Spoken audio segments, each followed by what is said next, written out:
We have a lot to talk about in this video, my friends. This is Tony. Hope you're all doing well. We have, of course, a number of updates to get into. We're going to talk about this interview here about boycotting Tesla and how actually boycotting Tesla is not exactly the same as destroying them. We'll get into that. We're going to get into a number of unhinged, of course, people doing things like this guy here. It looked like he's about ready to blow a gasket. We'll get into that. We have, of course, Michelle apparently has her own podcast. We're going to get into that as well, and so much more. Let's just get into this. We'll start with this interview where they're talking about how it's our right to protest and how protesting is our right. We're allowed to do that. Check this out. It's pretty hilarious how they're framing the whole thing. But then you also overnight have this post claiming that protests at Tesla dealerships are illegal. He said today he would label violence against dealerships domestic terrorism. So, of course, they're trying to paint this as if they're just protesting. They don't like the company. They're saying, we don't want to buy it. But that's actually not what they're doing. They're literally going and doing things like this, right? They're the whole lot of cars are gone, right? The entire lot. This is called destruction of property. This is not you letting your voice being known. This is something far, far worse, or far, far more. I mean, obviously, letting your voice be known is fine. This is not what that is, obviously. You're doing a little bit more than that. You're destroying cars. You're taking over buildings that don't belong to you, private property. You're, apparently attacking, of course, dealerships and also apparently the people inside it. But that's our right to say these things. You're not saying something. You're destroying property. Big difference. Of course, they just pretend like they're allowed to do this. Of course, this guy has the right idea, I guess, technically. He bought it himself. You bought a Tesla. This tard here buys a Tesla so he can destroy it. Okay, go ahead, do that. You can do that. It's your own property. If you want to spend your time destroying something you spent a lot of money on, that's your choice.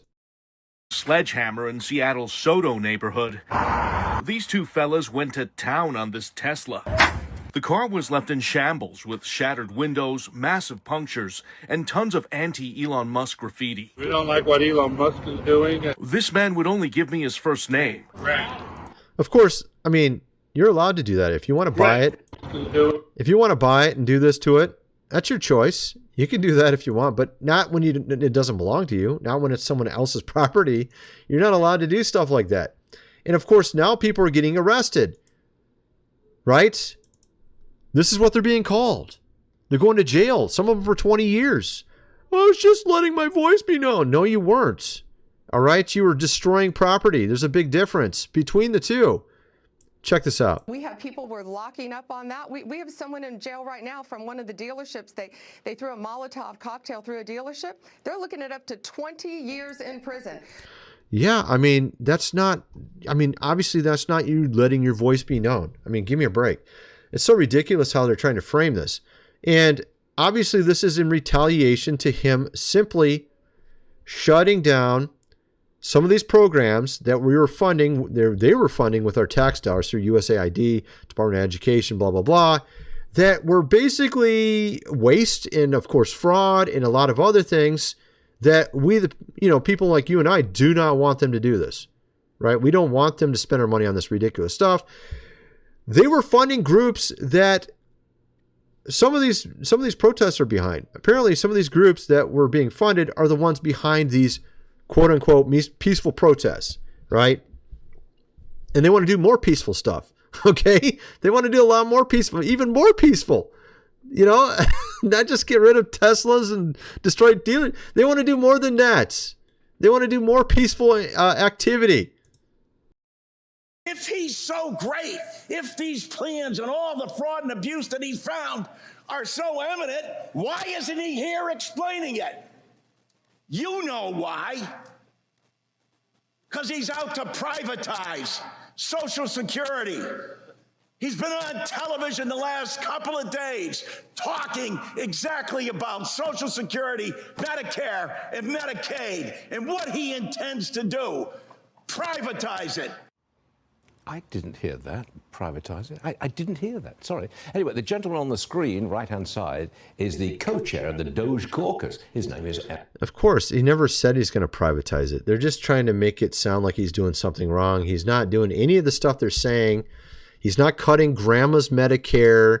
He's not, taking away your Social Security. He's not privatizing any of this stuff. He's simply cutting waste and fraud. And the people that are yelling are the ones who probably were benefactors to some of this money that they were taking from you and I. This is why you have these protests being funded by these same NG, of course, O's that were getting money from the USAID. That's why. It's so simple to understand. But of course, the public don't get it, right? The public doesn't get it. And of course, we have all these media on the other side saying these things, and people just believe whatever they say. And you have people like PBD here that are just sick of it. Check out what he had to say. He was talking to a CNN host. Do you think I'm a moron? Do you think I don't have a mind for I can't make... What the hell is America all about?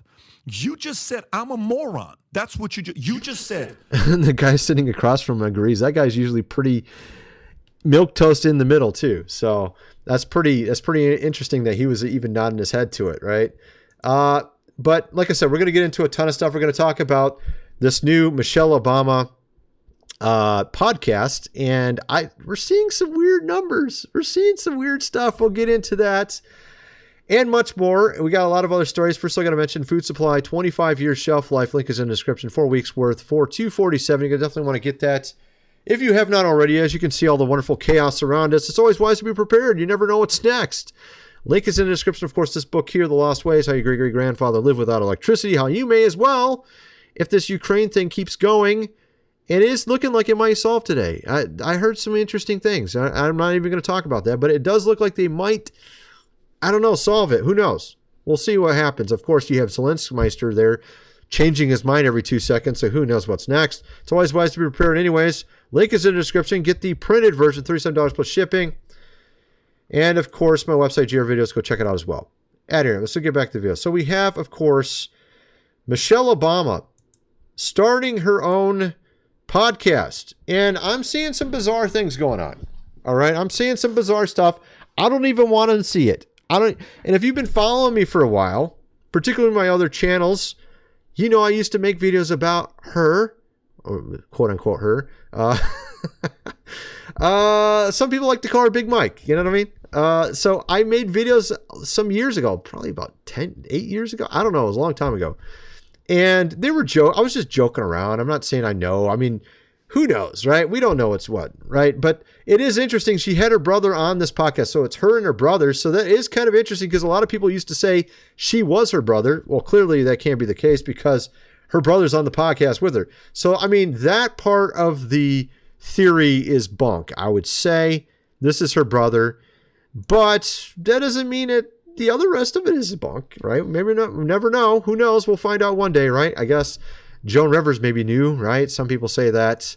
I don't know. Who knows, right? But the interesting part is we are seeing some weird stuff.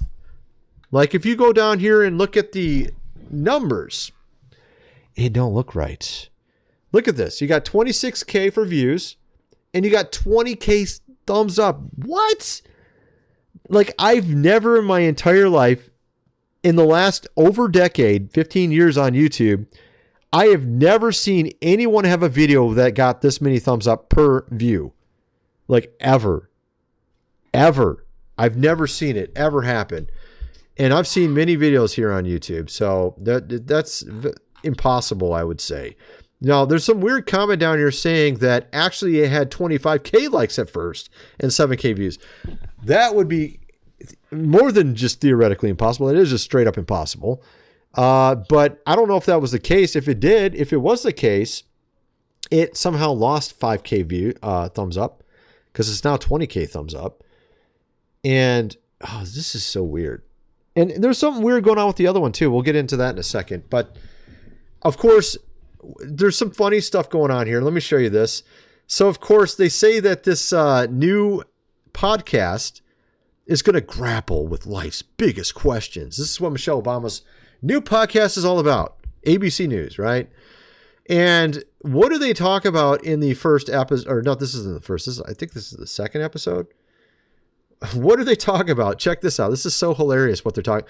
Remember, she's going to grapple life's most important questions. In my opinion, What? a hot dog is not a sandwich. Huh. And people have been trying to What is it convince called? me It's just a that hot dog. it is a hot dog. It's its own category. It's its own category. Oh my goodness, my brain is going to rot right now. That is not one of life's most important questions. I mean, I don't even care. I don't care if a hot dog is a sandwich or not. I don't think it is, but I mean, who cares? Literally, who cares? I don't care. It's gonna watch this, dude. Like, of course, I did see I think the first episode. It was actually okay. Like I watched some of it, like 5 minutes of it, maybe. I don't know. And they were talking about their life, sort of like their younger days, early days, and I was kind of interested a little bit.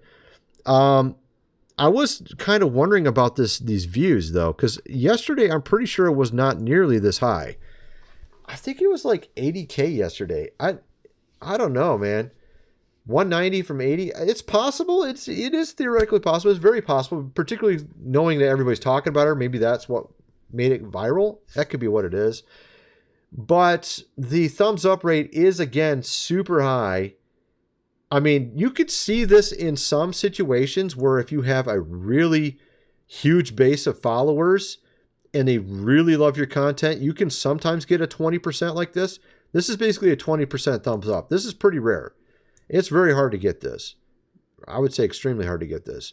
And usually it's only your subscribers that will give you anything like 10% or higher thumbs up. If they're not your subscribers, you'll get like 5%. Like if it's half, like if it's more non-subs than subs, you'll probably get 5% thumbs up, right?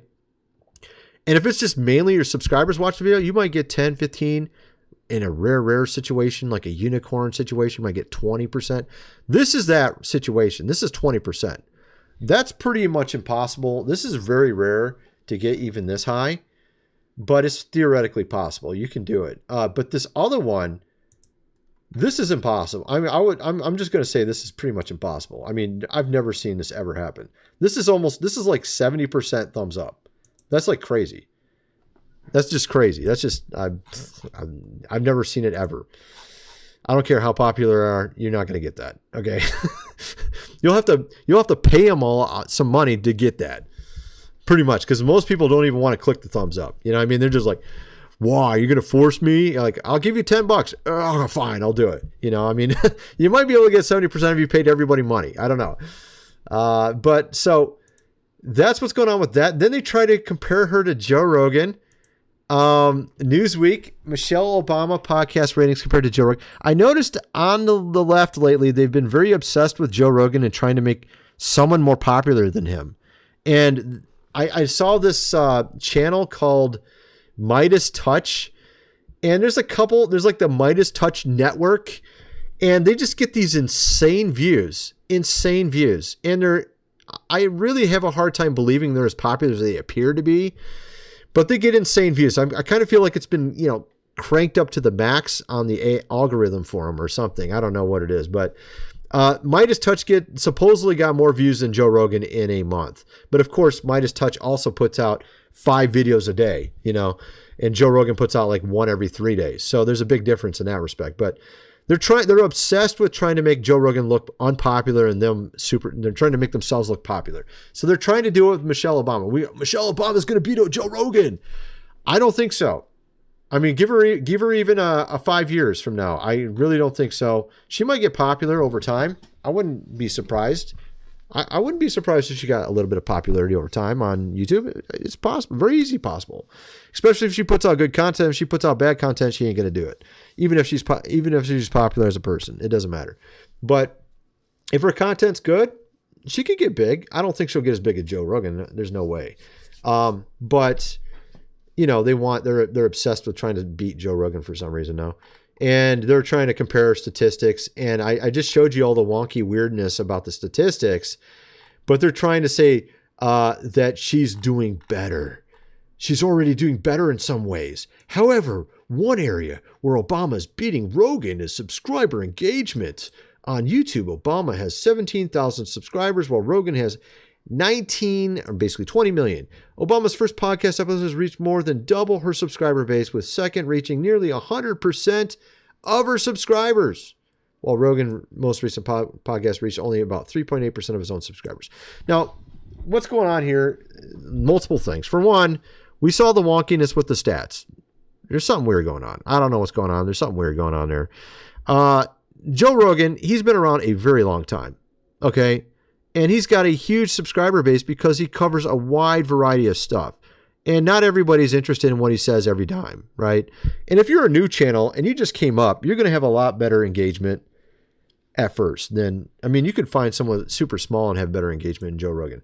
But Joe Rogan's got a massive library and so many diverse topics. You're probably interested in 1 out of 20 of the things he puts up. So you're clearly not going to watch everything he puts up. And I mean, even my oldest channel, my biggest channel, it's like that too. I get less engagement than I do on my smaller ones because, you know, you kind of hit more variety. You got more subscribers over time. Not everybody's interested in listening to you. You know what I mean? Sometimes they don't want to hear you, right? So that's how it is. But clearly he's a household name. Everyone, obviously she's already a household name as well, but I think Joe Rogan is clearly the king when it comes to podcasts. At any rate, so there's that. But then we have these other stories as well. We got this Wendy Williams one, which I'm covering on my other channel. I'm not going to cover it here, but there's some weird stuff going on with Wendy Williams.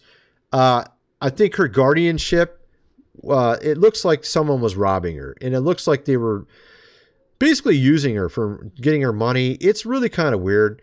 And I covered over my other channel, God Rules 2. So if you're interested, go check that out.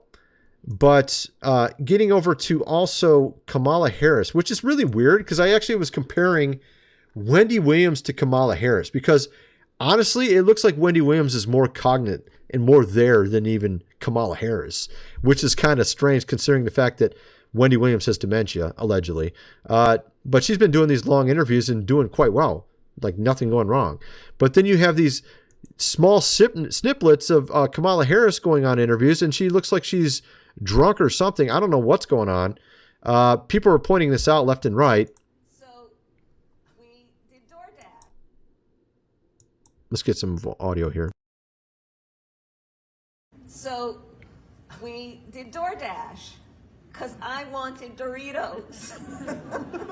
And they were about, the red carpet part was about to start. Nobody wanted to leave to go to the grocery store.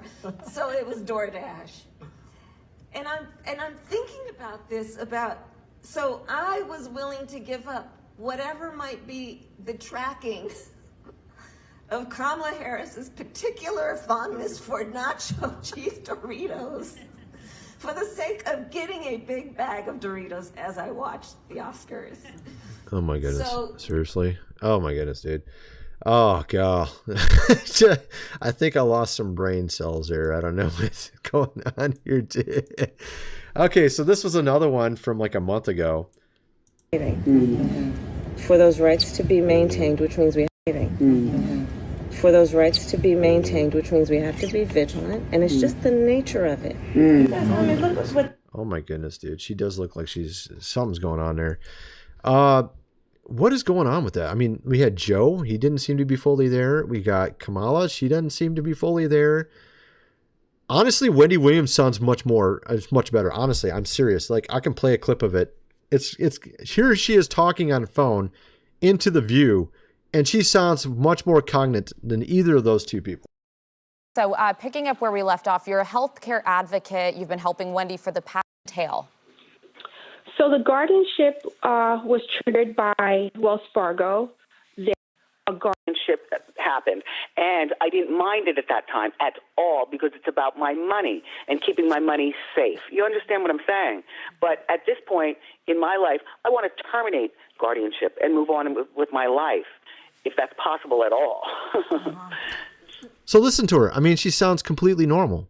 And actually, she's been doing these long interviews and sounds completely cognate, fully there. She supposedly has dementia. If she does have it, it must be in just, random situations where it just happens, right? Maybe she's completely normal and all of a sudden she just forgets something for a little while and then she's back. But it seems like most of the time she's all there. So it's really kind of weird. I don't know. So that's a different topic anyways, but you get what I'm saying. So then we have some more stuff here. We have here, why do the Democrats, of course, love Mr. Tesla here? Check this out. Like, why is the Democrat propaganda machine so fired up to destroy me? That's the main reason. The main reason is that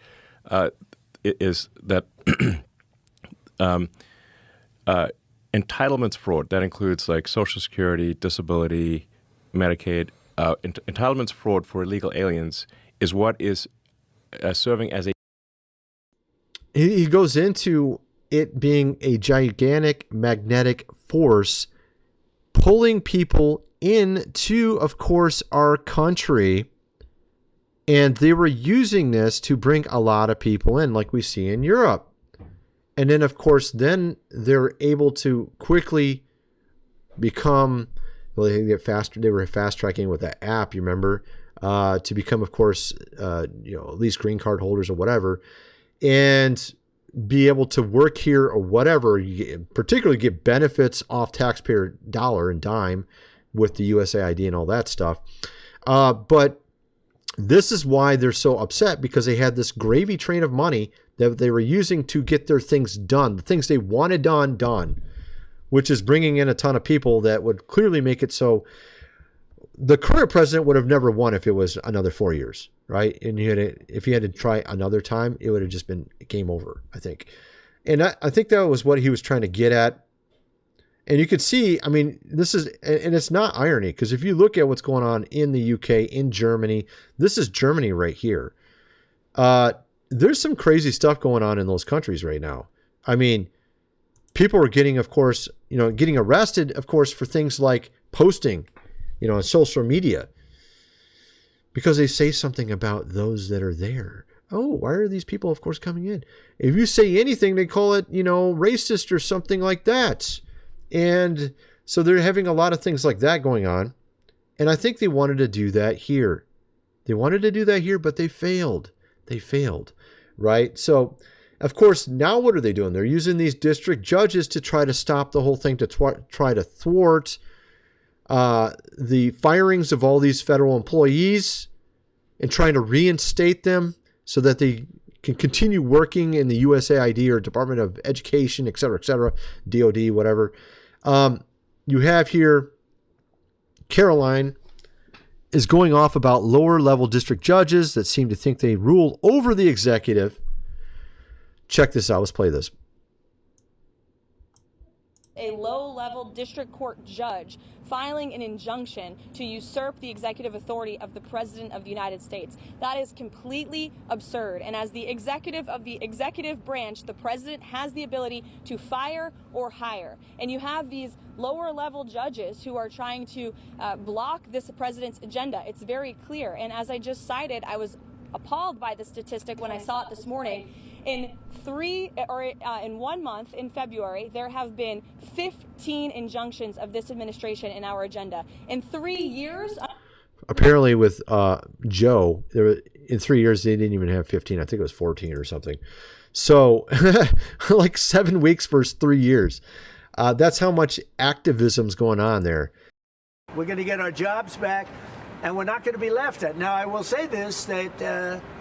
already Canada, and I respect very much. As you know, there's a very strong man in Canada who said he was going to charge a surcharge or a tariff on electricity coming into our country. He has called and he said he's not going to do that. Okay, he's not going to do that. I think that's Ford from Ontario, the premier there. I think that's his name, something Ford. Yeah. So, I mean, if you look at all the companies that are already coming back to America, it's just insane how many. This is really working. I mean, you got Amazon, AT&T, Boeing, Dell, JP Morgan, UPS. I mean, massive corporations coming back, automotive, not just General Motors. I mean, this is like just a fraction of them. You got Stellantis with 3 plants coming back. You got General Motors. You got Ford, John Deere. I mean, goodness gracious. And this is like such a small list right here. GE, Intel. You even have, what was it? The toy one. I can't remember what it's called. Was it Hasbro? I can't remember. U.S. Steel, you have steel coming back, Lockheed Martin. So you have tons and tons of companies coming back here. You're going to have, basically about a year, you're going to have tons of jobs, just high-paying jobs here in America. And that will definitely, on top of drilling for oil, backing the dollar with oil contracts from American oil, okay, from American oil, using these tariffs to essentially put us in the front again. This is going to make the inflation go way down. On top of balancing the budget, that's going to make interest rates go down. On top of paying off the national debt too. And then also he's saying that we're not going to have taxes for people who make under $150,000 a year. That's his goal. That's insane. These are all very good wins that we're not going to see this minutes. We're going to see it maybe in a year, but these are all excellent wins. At any rate, that's my video. I'm kind of wondering what some of you guys think. Let me know in the comment section below, and thanks for watching.